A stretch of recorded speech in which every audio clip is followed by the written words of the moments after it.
성가대 찬양 감사합니다. 오늘은 창조절 9째 주일입니다. 그리고 동시에 종교개혁주일로 드리고 있습니다. 마틴 루터가 교회 타락을 비판하는 95개조 반박문을 내건 지 507년을 맞습니다. 오늘은 개혁주일을 기념하면서 우리가 한국교회의 모습을 조명해보고 바른 신앙의 모습이 무엇인지 함께 점검하는 시간을 갖도록 하겠습니다. 그래서 오늘 설교 제목은 목소리 없는 자들 위한 목소리라는 제목으로 말씀 나누도록 하겠습니다. 오늘은 본의 아니게 우리 종교 개혁주일이기 때문에 교회 내부의 어떤 자성의 목소리를 함께 살펴보려고 하는데요. 여러분, 교회는 어떨 때 타락하게 될까요? 우리 한국교회의 모습을 한번 들여다봅니다. 이 타락의 원인은 한두 가지가 아니라 굉장히 복합하게 연결되어 있는 문제이기도 합니다. 그 가운데 보면 제가 보기에 한 70~80%는 이 목회자의 리더십에서 이 타락이 촉발되는 것 같습니다. 연일 언론에서 보도되는 것처럼 이 윤리 문제와 이 비정상적인 행태는 이 교회 타락이 아주 중요한 징후라고 볼 수 있습니다. 하지만 목회자의 이 비정상성은 이 신도들의 어떤 판단과도 맞물려 있습니다. 얼마 전 모 교단의 총회장이 이 불륜 의혹 사건이 제기되면서 한국 사회에 굉장히 큰 충격을 가져다 주었습니다. 스캔들이 불거지자 이 목사는 교회에 10억 원의 전별금을 요구하고 또 사임하겠다 선언을 했죠. 놀랍게도 교회에서는 이 목회자를 고발하거나 책임을 묻지 않았습니다. 그리고 그 목사의 제안을 받아들이기로 했다고 합니다. 굉장히 이해할 수 없는 처사이죠. 사회 같으면 이게 정말로 가능한 일이겠느냐라고 생각을 해볼 수가 있습니다. 또 교회 내 아주 만연한 이 반지성주의 문화도 교회 타락에 아주 직접적인 아주 지대한 영향을 미칩니다. 한마디로 목회자가 무능하고 무지하다라는 것이죠. 이 목회자의 무능은 사실 신학교부터 거슬러 올라갑니다. 그때부터 시작을 하죠. 이제 곧 신학대학에서 학생들을 모집할 텐데요. 입학생들의 수준을 말씀드리면 부끄러울 정도입니다. 미달되는 것이 문제가 아니다라고 저는 판단을 하고 있습니다. 신학을 공부할 기초적인 수학 능력이 의심될 정도로 문제적입니다. 보통 입학생들이 하위권이라면 학교에서라도 좀 질적인 수준을 높여서 강도 높게 가르쳐야 할 텐데 그렇지도 못한 형편입니다. 과연 이러한 신학교육을 받고 목회 현장으로 나올 때 어떻게 교우님들, 성도님들을 보고 설교를 전할 것인지 또 목회를 이끌어갈 것인지 심히 우려되는 부분입니다. 전문성이 없다라는 것이죠. 마지막으로 이 세습이라는 성직 매매도 이만저만 문제가 아닙니다.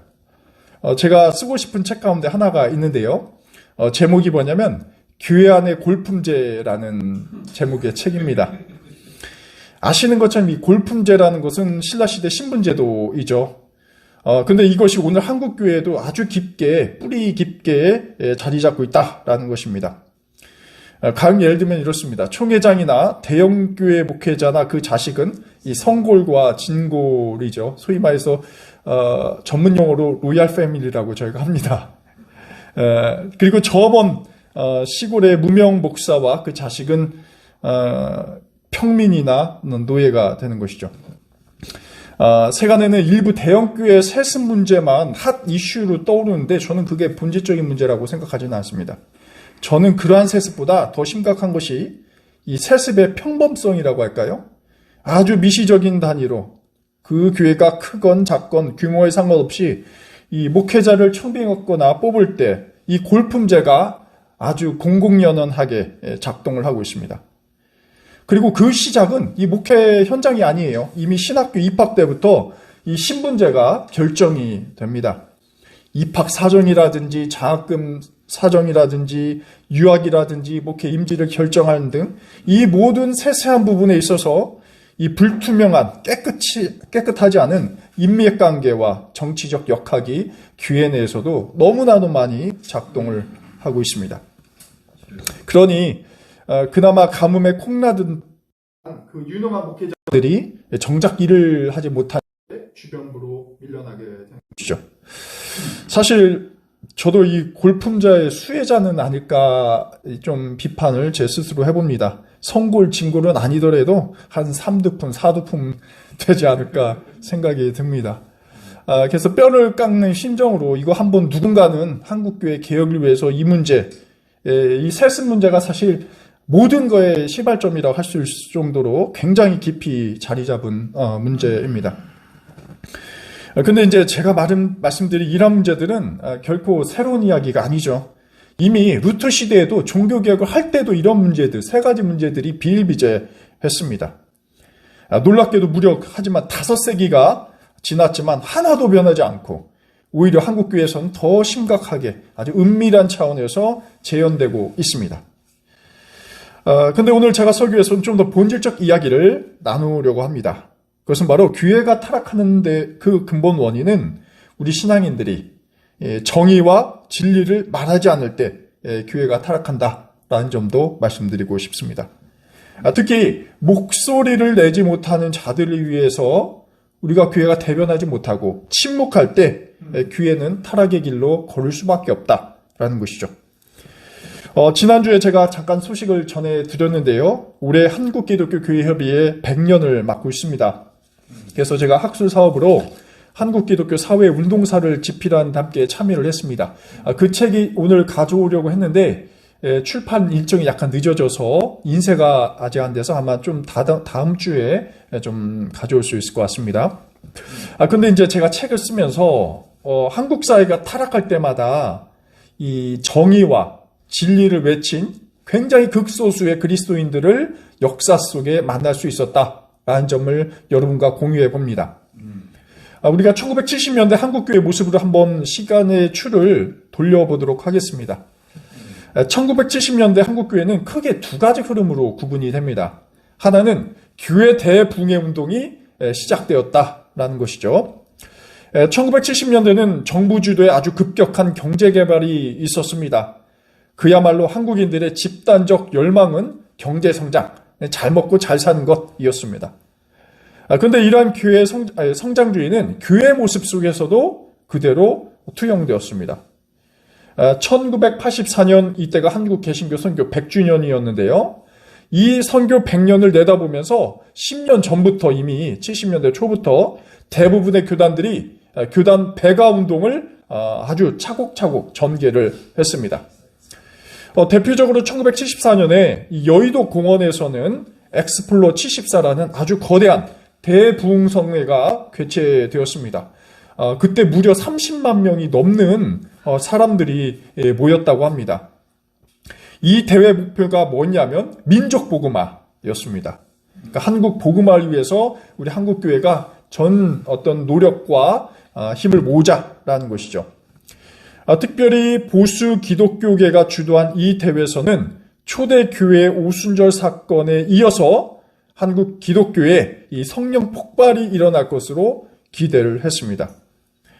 또 그 결과로 물론 있었지만 여의도 순복음교회 같은 굉장히 큰 대형 교회들이 등장하기 시작했죠. 조용길 목사를 비롯한 많은 목회자들이 이 삼중 축복을 강조했습니다. 이게 뭐냐면 영혼의 잘됨, 범사의 잘됨, 육체의 강건함이었습니다. 어떻게 보면 이러한 기복적인 복음은 당대 고된 노동으로 지친 대중들의 심신에 굉장히 큰 위로가 되었을 것입니다. 그리고 이러한 교회의 위로 사역은 실제 굉장히 그 폭발적인 관심을 이끌었고 한국에 지금의 우리가 볼 수 있는 수많은 메가처치들의 아주 기원이 되었죠.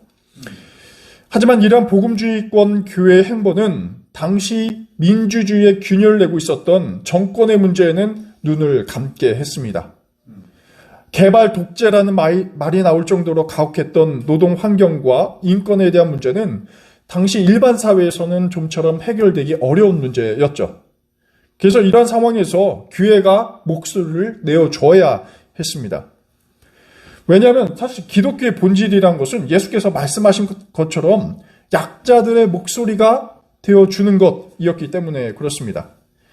하지만 대부분의 교회는 어떻습니까? 성장의 길을 걷고 있었기 때문에 약자들의 목소리에 경청해 줄 수 있는 여력이 없었던 것이죠. 오히려 친정부적이었습니다. 여러분 조찬기도회라고 한 번쯤은 들어보셨을 건데요.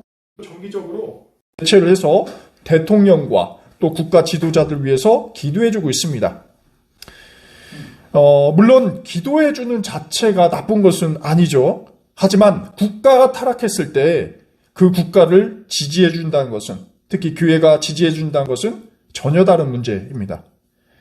1970년대 일부 목사들은 이 조찬기도회를 열어서 정부 지도자들을 위한 기도를 해줬는데, 특히 위대한 성경 속의 지도자들과 비교하면서 축복을 해 주었습니다. 이러한 상황 속에서 어떻게 하나님의 정의를 외칠 수 있었겠습니까? 교회 성장으로 인해서 아주 부유해진 교회는 이 부자들과 권력자들의 입장을 직간접적으로 대변해 주기도 했죠.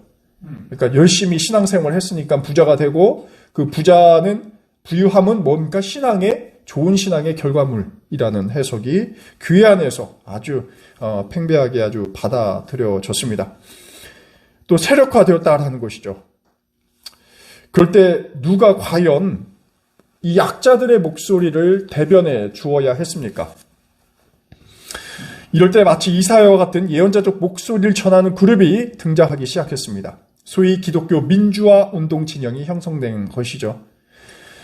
기독교가 이제는 성장 이념에 갇힐 것이 아니라 사회 참여로 확장되어야 한다는 인식이 확산되었습니다. 그리고 그 중심에는 바로 한국기독교교회협의회가 있었습니다. 이 협의회를 지도하던 리더 중 한 분이 바로 우리 교회의 첫 운영위원장이셨던 김관석 목사님이십니다. 김관석 목사님은 1968년에 교회협의회 총무로 선임이 되셨습니다. 그래서 김관석 목사님을 통해서 교회협의회 성격이 굉장히 큰 변화를 보일 수밖에 없었습니다. 물론 이전에도 종교의 자유보장과 같은 부분에 있어서 정부의 주장을 하기도 했지만, 이 본격적인 사회 참여는 여전히 교회협의회 차원에서도 주저하고 있었습니다. 하지만 군사 독재 시기 민주화 운동과 인권 운동에 참여하면서 소수의 한국교회가 이제 본격적인 자리를 잡아 나가기 시작을 했죠. 사회적 약자를 대변하다 보니까 기독 인사들이 고분을 당하거나 박해를 받는 경우도 굉장히 많았습니다. 박정희 정권에서는 1973년 장기 집권을 위해서 유신 체제가 이루어졌고, 또 이에 대해서 민주 인사들을 납치하거나 구속할 때 이 기독교 인사들도 덩달아서 양심의 목소리를 낸 죄로 잡혀가게 됩니다. 이때 기독교 민주화 운동가들을 종종 용공 세력이다, 이 반민족주의 세력이다라고 몰아세우고 고문하고 인권 탄압을 가행했습니다. 민천 학년 사건이라고 있습니다. 이 사건이 아주 대표적인 경우죠. 하나님의 정의와 양심에 의해 행동한 이 기독 청년과 인사들이 국가의 폭력 앞에서 자유를 박탈당하고 또 어려움을 겪기도 했습니다. 이러한 예언자적 목소리를 높이고 사회의 불합리한 이 문제에 말을 걸 때 교회는 교회다움의 정체성을 잃지 않았음을 우리가 목격하게 됩니다. 민주화에 대한 이러한 일부 교회의 실천은 이미 사회적으로도 인정을 받고 있는 부분이죠. 이것이 1970년대 한국교회의 단면이라 볼 수 있습니다. 하지만 오늘날 한국교회의 예언자적 동력은 상실되어 버린 듯합니다. 급격한 교세 위기, 교세 감소라는 위기 속에서 이러한 교회는 공적인 임무를 내려놓고 오히려 움츠러들고 있습니다. 오히려 비본질적인 것에 우리가 갈등 속에 휘말리고 있죠. 교인들 사이에서 이 교회 재산을 두고 소송을 벌이고, 또 앞서 말씀드린 것처럼 부정과 부패 속에 교회가 깊숙이 침투해서 스스로 개혁할 수 없는 그러한 상태에 이르렀습니다. 물론 보수교단에서 그 많은 재원을 가지고 사회복지에 참여하거나 약자들을 돕고 있는 것은 인정할 만합니다. 또 방대한 재원을 지원하면서 이 봉사의 손길을 지속하고 있죠. 하지만 이러한 선행이 교회 문제, 이 부패 문제를 두둔하거나 눈 감아 주어서는 안 됩니다. 이 선행하는 것과 개혁은 별개의 문제일 수 있습니다. 이런 문제 때문에 그런지 기독 청년들은 어떻습니까? 교회 내 부패와 비민주적 구조를 겪고 나서 타일교회를 선언하는 것이죠. 이런 것이 지속되다 보면 이 교회의 선교적인 동력을 얻기가 쉽지 않습니다. 과연 한국교회 이런 연쇄적이고 총체적 문제를 과연 어디서부터 어떻게 해결해 나갈 수 있을까요? 오늘 아침 우리 아모스 5장 10절 이하의 말씀을 묵상했습니다. 우리가 익히 알듯이 아모스는 예언자였습니다. 그의 입술에서는 오직 하나님의 정의가 흘러나왔죠. 어떻게 그 정의는 고아와 과부 그리고 나그네와 같이 당대 사회적 약자들, 목소리 없는 이들을 위해서 함께 대변해주고 이들을 어떻게 함께 살아갈 수 있을까, 이에 대해 고민한 인물이라 볼 수 있습니다. 하지만 아모스가 본 것은 단순히 당시 히브리인들이, 모든 사람들이 사회적 혁명가가 되라라는 것은 전혀 아니었습니다. 사회적 불이라는 문제는 결국 이스라엘 사회에 만연한 우상숭배라는 이 영적인 문제와 긴밀하게 연결되어 있다라는 것이 바로 이 아모스가 간파한 문제였죠. 그렇게 이 사회의 불의 문제는 결국 이스라엘 신앙 공동체 문제이고, 이를 개혁하지 않으면 결국 사회 공동체는 타락할 수밖에 없다라는 점을 아모스가 굉장히 누차 강조하고 있습니다. 그래서 아모스의 종교개혁은 그 종교개혁 자체로 그치는 것이 아니라 결국 사회개혁과 국가개혁과 이어진다라는 것이죠. 아모스가 활동하던 시대는 이 남북 분열 왕국 시대였습니다. 기원전 8세기경에 활동을 했는데요. 아모스는 원래 남유다 출신이었습니다. 하지만 북왕국 이스라엘에서 활동을 하게 됩니다. 그가 목격한 것 가운데 하나는 바로 사회적 부정과 종교적 부패 이외에도 현실적으로 부유한 사람들과 가난한 사람들 사이에 발생하는 이 불균형 문제였습니다. 당시 이스라엘은 열강들의 위협을 받고 있었지만 어떤 세력이 균형 잡히기에 있어서 반대로 의외로 이 최고의 번영과 부유함을, 경제적 부유함을 누리고 있었습니다. 하지만 부유층과 지도자들의 잘못을 그 누구 하나 언급하지 않았고, 또 아모스는 그것이 개인은 물론 집단 타락으로 흘러갈 것이다 라고 경고를 합니다. 특히 당시 북이스라엘 왕은 여로보암 2세였는데요. 수도 사마리아와 종교 중심지 베델에서 백성과 지도자들이 하나님 신앙 대신 가나안의 우상을 숭배하고 있었습니다. 어찌 보면 현재도 마찬가지지만 이 성장주의를 내세우면서 자본을 숭상하는 일부 한국인들의 모습과도 굉장히 중첩이 됩니다. 당연히 이스라엘의 이러한 현상은 사회적 약자를 향한 압제와 학대와 억압이 일상화되는 것을 가져오게 되었습니다. 그래서 우리가 읽은 10절 이야기는 이 공정하게 처리해야 할 그 법정에서조차 정의가 작동하지 않는다라는 점을 직접적으로 드러내고 있죠. 바로 이러한 대목입니다. 법정에서 시비를 올바로 가리는 사람을 미워하고 바른 말 하는 사람을 싫어한다.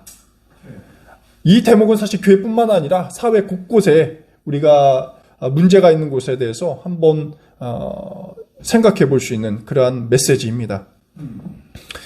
북이스라엘 사람들의 그 영적인 상태가 자신들에게 바른 말을 하는 사람들을 증오했다라는 것이죠. 그 이유는 무엇입니까? 다음 구절에 나오는 것처럼 이 사람들, 특히 이 지배층은 가난한 사람들에게 너무 과도한 세금을 물리고 부정을 통해서 민초들을 착취했다라는 것입니다. 당시는 이 농경사회였기 때문에 성경에서는 백성들에게 이 곡물세를 지배층이 착취했다라고 기록하고 있습니다. 자신들의 권력과 체제를 유지하기 위해서였죠. 이에 대해서 당대 예언자들은 당연히 고발을 해왔을 것입니다. 이렇게 백성들을 다스려서는 안 된다라는 것이죠. 하지만 권력 욕에 사로잡힌 자들에게 이는 빈소리에 불과했습니다. 설령 들을지라도 이 말은 결국 자신들의 부와 지위를 포기하라는 말이기에 결코 옳다고 할 수 없다라는 것이죠.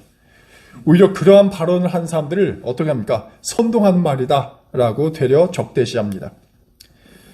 설령 백성들이 법정에 착취한 이들을 고발해도 정의는 구현되지 않습니다. 왜냐하면 재판관들이 뇌물을 받았기 때문에 그렇습니다.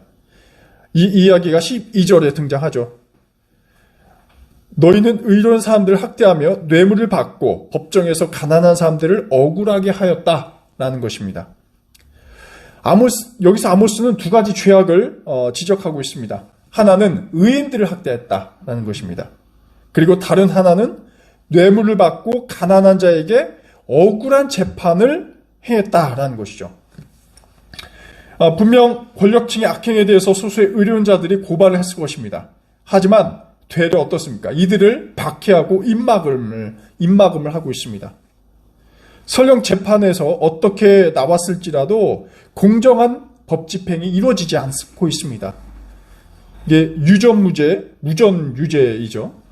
돈 많은 자들은 죄를 지어도 뇌물을 바침으로써 처벌을 면하고, 하지만 뇌물을 바칠 능력이 없는 가난하고 의로운 자들은 죄가 없어도 억울하게 처벌을 받습니다. 여러분, 그러다 보니 어떻습니까? 대다수의 사람들이 이제는 몫을 낼 힘조차 없게 되는 것이죠. 입을 다물게 됩니다. 침묵하는 사이가 되게 되는 것이죠. 그래서 13절 이렇게 기록하고 있습니다. 신중한 사람들이 이런 때 입을 다문다. 신중한 자들도 침묵한다는 것입니다. 불의한 세력이 득세하는 상황 속에서 아무리 입을 벌려서 불의를 고발해야 한들 어떻습니까? 보복뿐이겠죠. 그러니 개혁될 그 희망조차 포기하게 됩니다. 그러니까 이 사회에서는 희망을 찾기 어렵게 되는 것이죠. 하지만 그럼에도 불구하고 아모스는 우리에게 포기하지 말라 메시지를 전하고 있습니다. 거의 희망이 없는 상황 속에서도 그는 살고자 한다면 선을 구하라 라고 다시 외칩니다. 하나님의 신앙으로 그 불가능한, 그 참혹한 상황을 극복하라라는 이야기죠. 아모스가 보기에 당시 북이스라엘 백성들이 자신들의 타락을 극복할 수 있는 유일한 방법은 번영과 권력을 약속하는 가나안의 신이 아니라 정의와 사랑의 원천인 하나님께 의지하라라는 것입니다. 당시 이스라엘 지도부는 하나님 신앙에 대해서 양가 감정을 갖고 있었습니다. 자신들이 선민이라는 확고한 신앙이 있었다라는 것이죠. 그래서 어찌 보면 이 선민의식이 심판에서 자유롭다라는 것을 대변해 주기도 했습니다. 하지만 반면 그들은 어떻습니까? 한편에서 율법에서 규정하는 사회적 약자법에 대해서는 도외시한 것이죠. 그리고 한 발로는 하나님 신앙을 유지하면서도 다른 발로는 가나안의 풍요의 신을 믿고 있었습니다. 하나님과 재물을 함께 섬기고 있었던 것이죠. 아모스는 이를 분명 인식했을 것입니다. 그리고 그 어느 하나를, 하나님이든 재물이든 어느 하나를 선택해야 한다고 주장하고 있습니다. 이것이 바로 14절에 기록된 내용이죠. 너희가 살려면 선을 구하고 악을 구하지 말라. 그럴 때 하나님께서 진정으로 우리와 함께 계신다는 것, 바로 이것입니다. 아모스의 이러한 당대 상황은, 그리고 현실은 놀랍게도 우리 한국교회 사회 모습과 또 일치하고 있습니다. 여러분, 우리에게 있어서 그리스도 신앙의 본질은 무엇일까요? 왜 그리스도 신앙이 우리에게 필요할까요? 때문에 우리는 그리스도인으로서 살아가고 있습니까? 우리가 신앙으로 복을 받아 건강하고 재력을 얻고자 한다면 그것은 굳이 그리스도일 필요가 없습니다. 오히려 고대 히브리인들이 숭배했던 것처럼 현대판 바알과 아세라를 찾아가면 될 뿐입니다. 우리가 정서적 안정감과 만족을 얻기 위해서 신앙을 한다면 굳이 기독교 또 교회로 찾아올 필요가 없습니다. 오히려 훌륭한 카운셀러를 만나면 됩니다. 우리가 지력을 얻기 위해서라면 명망 있는 지식인들을 찾아가면 됩니다. 수많은 인터넷 언론에서 나오는 수많은 명사들을 찾아가면 우리가 원하는 지식에 대해서 얻을 수 있겠죠. 또 우리가 건강을 회복하기 위해서라면 우리는 명의를 찾아가면 됩니다. 그것이 우리가 예수를 믿고 신앙을 해야 할 근본적인 이유는 아니다라는 것이죠. 우리 그리스도인들이 타락은, 또 교회의 타락은 예수가 지향하는 것을 분별하지도 못하고 또 구하지도 않고 또 다른 것을 구한다는 데 문제가 발생합니다. 나무에 올라가 물고기를 구한다는 이 연못구어 현상이 우리 신앙에 너무나 깊이 머물러 있습니다. 오늘 아모스의 입에서 흘러나오는 그 이야기는 그 본질을, 신학의 본질을 우리에게 묻고 있습니다. 그것은 바로 하나님이 정이다라는 것이죠. 우리는 하나님 앞에서 축복을 갈망하지만 그러한 축복이 얼마나 더 교회를 타락시키는지 분명하게 우리는 목격하고 있습니다. 1970년대에 그렇게 교회 배가 운동을 하면서 쌓아온 그 재력과 물질적인, 인적인 자원이 과연 우리 사회를 또 교회를 더 건전하게 만들었을까 했을 때 오히려 그 반대를 목격하게 되는 것이죠. 더 정의롭게 살고 더 변혁시키고 또 살만한 세상을 만든 것이 아니라 그 반대, 더 불의하고 더 참담하고 교회에 하나님이 사라진, 메시지가 사라진 그 교회, 껍데기만의 교회를 발견하게 됩니다. 교회 안에 특정 소수의 사람들의 지위를 유지하기 위해서 그러한 자원들이 사용되는 현실을 우리가 목격하고 있죠. 또 이들이 교권을 대변하다 보니 교회의 예언자적 목소리는 침묵하게 되고 사회적으로 억울한 목소리도 소거된 채 사회 공동체가 암흑으로 변해가고 있습니다. 우리 그리스도인들에게 주어진 소망은 사실 다른 데 있지 않습니다. 그것은 바로 아모스가 예언한 것입니다. 우리가 살려면 선을 구하고 악을 구하지 말라라는 것이죠. 과연 한국교회는 이 짧은 구절을 얼마나 충실히 그리고 진심으로 실현해 나갈 수 있을까요? 간단한 메시지지만 우리가 결코 무시할 수 없는 또 신앙의 본질을 관통하는 메시지, 말씀입니다. 지난 100년의 한국교회 역사를 우리가 돌이켜보면 교회의 물질적 성장이 신자들에게는 이 교회의 승리인 것처럼 보이지만 결국은 사탄의 승리였습니다. 반대로 교회가 정의를 위해 투쟁하고 박해를 받고 또 교회가 정부에 의해서 하나둘씩 없어졌을 때, 또 신도들이 흩어졌을 때 이것이 사그러드는 것 같았지만 결국 교회가 가장 정결한 신앙을 유지할 수 있는 기회가 되었습니다. 목소리 없는 자들을 위해서 교회가 목소리가 되어줄 때 한국교회는 가장 하나님의 뜻에 근접해 있었다라는 것입니다. 이것이 바로 우리가 역사에서 배울 수 있는 교훈입니다. 하나님의 역사에는 정의가 승리한다는 진리를 증명하고 있습니다. 거대한 파도의 소용돌이 속에서 난파되고 또 좌초되고 있는 교회라는 이 배를 이제는 우리가 건져내야 할 때는 아닐까요? 우리 낙산교회 교우님들께서 한국교회의 길을 바로잡고 하나님의 정의와 선을 구하는 삶을 이어가시길 간절히 기원합니다. 아멘. 기도하겠습니다. 하나님, 마틴 루터가 교회의 부패상을 목격하고 개혁의 물결을 일으킨 지 507년을 맞고 있습니다. 하지만 중세교회의 모습이 고스란히 한국 신앙 공동체 가운데 재현되고 있습니다.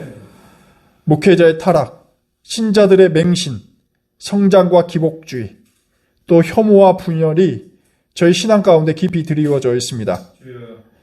무엇보다 사회의 약자의 고통은 등한시하고 자신들만의 영광을 추구하는 자들이 교회 안에도 가득합니다. 주님, 아모스가 약자의 목소리를 대변한 것처럼 또 선을 구하고 악을 구하지 말라고 호소했던 것처럼 저희도 이웃과 정의를 위한 삶을 살아가게 하옵소서. 아멘. 예수 그리스도의 이름으로 기도드립니다. 아멘.